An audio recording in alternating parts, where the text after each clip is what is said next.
Hi, we are here today with Brazilian writer Claudia Nina.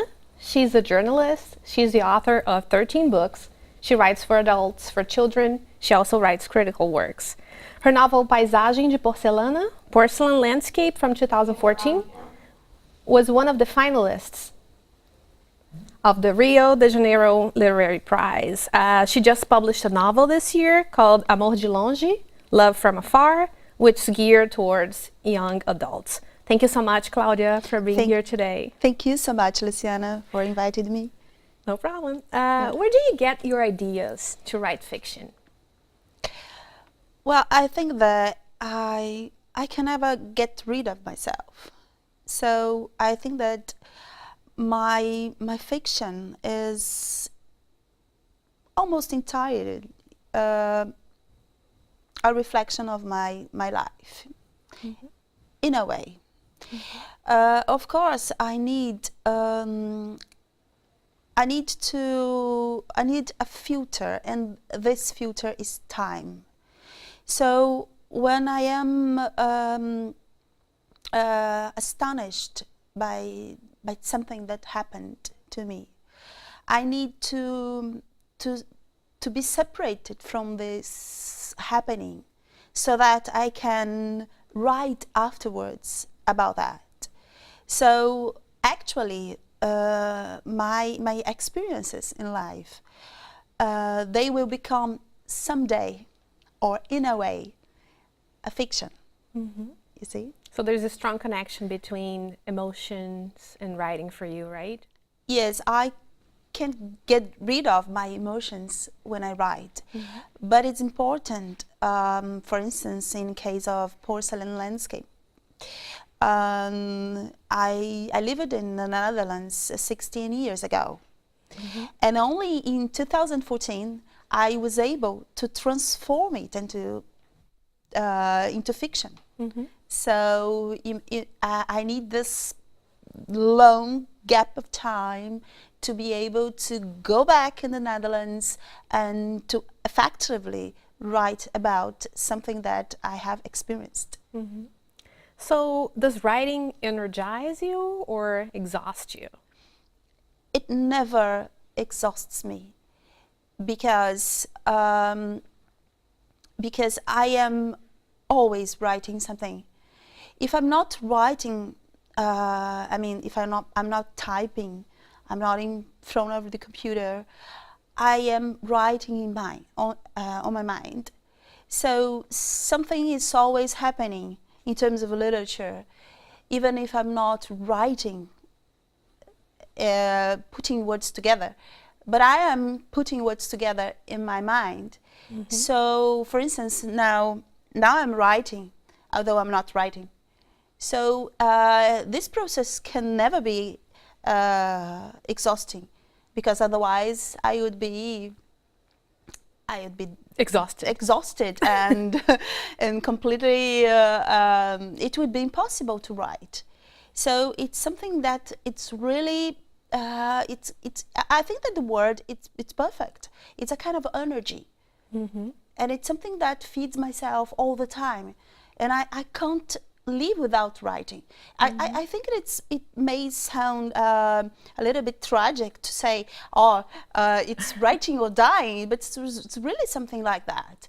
I need to write all the time to feel alive, because I feel reality all the time in terms of literature. Not now, maybe not for now, but for one day. So you have 13 books already. So I think I would consider you kind of a veteran, experienced writer. So I'm going to ask you, what do you think are some common traps for aspiring writers?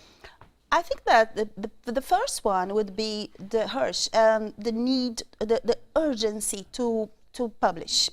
I think, because I started writing at the age of 41. So I published my first book, my book in fiction. I started writing fiction at the age of 41. So I never thought of being, I don't know, thought about that. I need to publish, it's something very urgent. No, I think that we have take your time and think very carefully if you have really something good to be published, because it's a common trap to, no, I know it's very good, my material is wonderful, I had to find an editor because it's really perfect and it needs to be published. Sometimes it's not. So you have to be very humble and to think very carefully about the material that you have at hand to see, oh, this is really something good. This is really something that I need to show. This is really something that is, well, it's worthwhile. So I think that this is the common trap to this feeling of, wow, I need to be published. No, you don't need to be published. You need to publish something that it's really good. Do you think a big ego helps or hurts a writer? It always hurts, always, because you have to be sensible enough to pay attention to what kind of writing you are doing, and you observe very carefully your act in the world. So you have to be conscious about that. So otherwise it would be so ridiculous. I think it's so ridiculous when you find a writer that has a big ego, and wow, this is a sad image, I think. So I think it always hurts. You mentioned the need of finding the right time and the right voice and waiting until the right moment to publish. Do you think having published a book changed the way you write? Definitely. I think that, well, my first book I published in 2011. And, well, talking about adults, literature for adults, for instance, and my first book, my first adult book was Esquecer-te de mim, just forget you. I don't know. It's hard to translate. It's hard to translate the title anyway. But when I published this this novel, well, I was very afraid before dpublishing it. It was, of course, my first book of fiction. So I was not. I didn't know if I was really good. You see, there is a feeling that, well, I don't know, well, perhaps it's something that I like, but I don't know if the other readers, they will like it also. So wow, I don't know. Well, but anyway, when you find an editor that he or she likes it, well, it's something it's not something that it's not only myself. So there is somebody else who read it and she or he thought, no, this is good. So I think that it changes a lot your approach to your own writing. No, now I am proved. So now it's good. So it's something that I should go on. I think that this feeling, you should go on. So that's the sentence that keep telling you that you, well, no, now you can go on, because it's not only you that likes your book. No, that it's something good. Yeah, at first there's at least one person that likes your book, Yes, the editor, yes. and then you have the people who read it. And afterwards, of course, you gain readers. And I think that when you gain readers, and then you become a writer. Also, you have a PhD in literature, so you also have works on literary criticism. How do those two things merge? Does the literary critic how does she interact with the writer, Claudia? I think that, well, the fact that I start writing as a critic before writing fiction, I think that this is something that influenced me a lot in my work of fiction. And I think that it was one of the reasons why I started writing fiction late. Because I am very much critical about my work, and this is part of my life as a critic. So I think that the basic thing is that the conscience that I should not be in a hurry, and I should not write in a hurry, and I should not publish in a hurry. I think these sort of things, they are lessons that the critical work gave me. You see? So your most recent novel, you tell the story of Clarice, who is a teenager who moves from Rio to the south of Brazil. And one thing that caught my attention in that novel is the male character. And I was curious, how hard is it for you to write, to create a character that is a male character? How do you compose a character that's different from your sexual orientation, for example? It was a kind of a challenge, and well, I think, but it was not the first time that I did so, because I also wrote porcelain landscape, and I also created Ernest, who is the male character. And who has a very strong voice in the novel as well. And I think that it's kind of a challenge, and it's something that I really liked to do. And it was the beginning of something that I'm working on more in a broader way, because in my next novel, I will use a male character as the main voice. So it's something that I bit by bit I started doing with the male characters in my books, and I think that now I'm ready to make a male assume the control of the whole novel. So this would be my next novel. So it's the first time that I tell it to someone. That's a big challenge, right? Yes, it will be. Yeah. So still about Love from Afar. The protagonist talks a lot about her passion for language and the power of language. Yes. Can you tell me a little bit about your early experiences with language? What was, for example, an experience that showed you that language had power and that you were attracted to that kind of power? Well, actually, I studied English since I was a child, and also some French. But when I realized the power of a foreign language, for instance, it was when I was living in the Netherlands. And it was the first time that I realized how language can change your life. Because when I arrived in the Netherlands, my first shock was with the Dutch, of course, the Dutch language, which was something that I couldn't understand. I couldn't understand, and I was never able to understand. So it remained a mystery for me. You see, on the other hand, English was the possibility for me to build bridges to other people, and to get familiar with other people, and to live a good life in the Netherlands because of the English. So it was something very, very special to me. That's why I like English very much, because it was the possibility for me to live actually in a foreign country. But talking about Portuguese language, yes, Portuguese language, I always say that is my solo, is my reference, is my identity.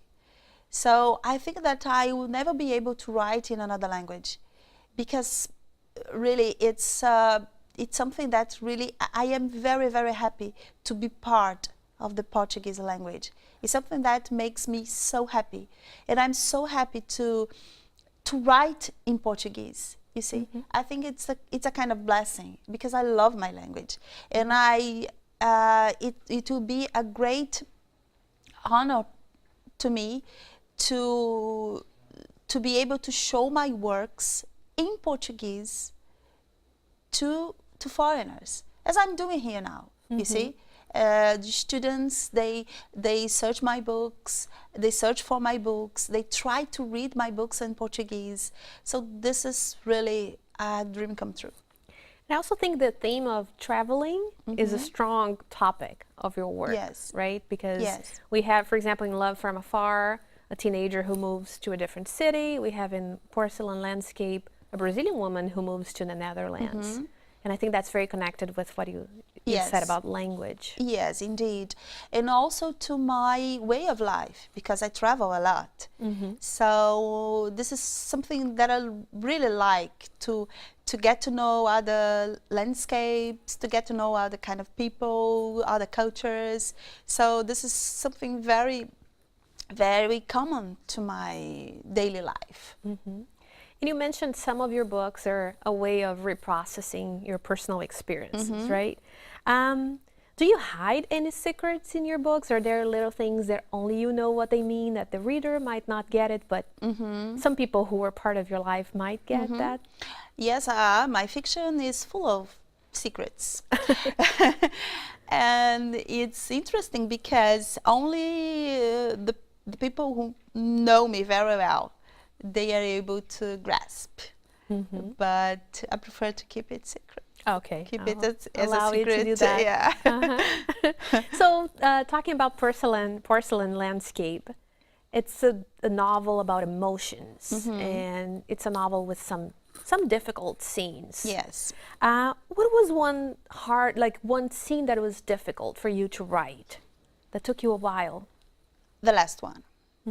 The last one, I think it was the most difficult one. Can you tell us a little bit about what Yes, the scene because is? and I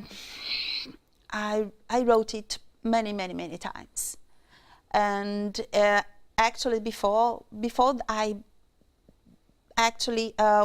before I found the correct, not the correct, but the final. No, this will be the final. This will be the ending.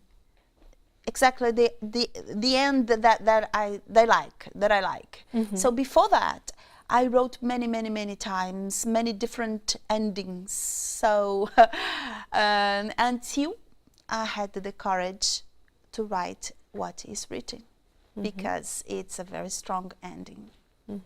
We're not going to spoil the No, conclusion of the novel to other people. So I know many people get tempted to go back to your critical works and try to find connections between your critical works and your current fictional production. I want to go kind of that way, but not exactly there. But you love to read. So who are some of the writers that feed your imagination, that also make you want to write? Are you in dialogue with some writers? I am in permanent dialogue with Clarice Lispector. She is a strong voice in everything that I write. But of course, I am very careful not to fall into the trap of trying to write as Clarice, because it would be ridiculous. So I'm not naive enough to do that. But she is a voice, you see. And well, of course, my thesis was about Clarice Lispector. My dissertation was about Clarice Lispector, and I read all her work, and I can't get rid of her.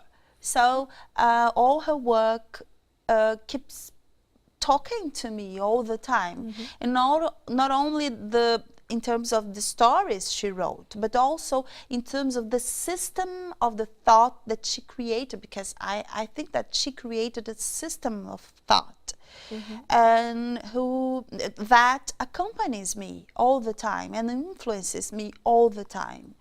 So this is part of me, not only part of my work. I think that Clarice Lispector is part of me, you see.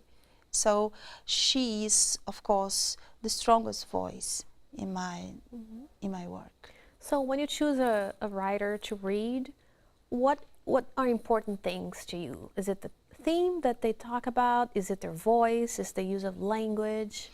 I think it's the use of language. Because, well, of course, I'm not a plot kind of writer. you see. I try to, because in Porcelain Landscape, for instance, we have a strong plot. It's a thriller, more or less.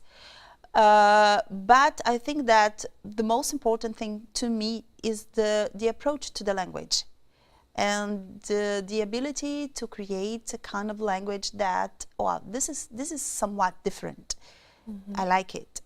And of course, it's also something that I search in other writers. So of course I like the plot, and I like to hear a good story, but in first place, I like to read a language that is somewhat different in any way. You see, so I think that's what I search in first place in the authors. Have you ever thought about writing under a different name? Yes. What would the book look like? Yes. Well, I thought much about that when I published Porcelain Landscape, for instance, which is a very hard book, you know that. But which has a very delicate title. So we have Porcelain Landscape, and written by a woman. So, wow. Some people say, no, what's such a delicate book? Claudia Nina, which is, so people say it's a delicate name, and Porcelain Landscape, it's a delicate title. Yes, but definitely nothing against delicate books and delicate names, but Porcelain Landscape, it's not a delicate book. So it's not, definitely. And I was thinking, wow, perhaps if this book was written by a male, by a man, imagine, people would say that. If this title was not Porcelain Landscape, but something, wow, stronger, and written by a male, yeah, a male writer, yes. So perhaps it would have a different reaction, a different reception. What is your current project? Are you working on anything at this point? Yes. Well, I finished a book called Jasmines, and it's about a group of old women who live in complete solitude, and they forgot about themselves. So I think I approach the theme, which is really an obsession to me, which is the fact that you don't remember that you have lived. This is something this is the terrible, the worst fear in my life, is to get old, not being able to remember of yourself. So that's the theme of the book, the novel that I had finished. So after that, I didn't plan. It was something that happened. I started writing on my mind the fourth, which would be the fourth novel, which is a love story. I do you have an age in mind? I do have the title, but I can't tell. It's so beautiful that I'd like to keep it to myself. It's better to keep the secret, right? Yes. So you have so many women in your works, young women, now older women. Do you feel a responsibility of being a woman writing in Brazil? Do you feel like you have the responsibility of representing something, or talking about certain topics, or presenting words in a certain way because you are a woman? Yes, of course. But it's a pity that men don't read it. Don't read it. You see, I don't see men reading women as women read men. So it's true. So people can contradict me. Oh no, we read. No, it's not true. It's not true. So I think there is prejudice against women writers, I think. You probably think you are very critical of yourself, probably, because you are a critic of other people's work. If you would have to give up one thing in your life to become a better writer, what would be that one thing? My busy life. Because I need more and more silence. I'm a silence catcher. I need silence more and more, and it is really something hard to get in my busy life. So I try to write late in the night because it's when my house is quiet, and I found silence to listen to myself and to listen to what I really want to write. So I think that it would be that, my busy life. Well, thank you so much, Claudia, for being here. It's been such a pleasure talking with you. Thank you. Thank you very much for the wonderful questions. Thank you.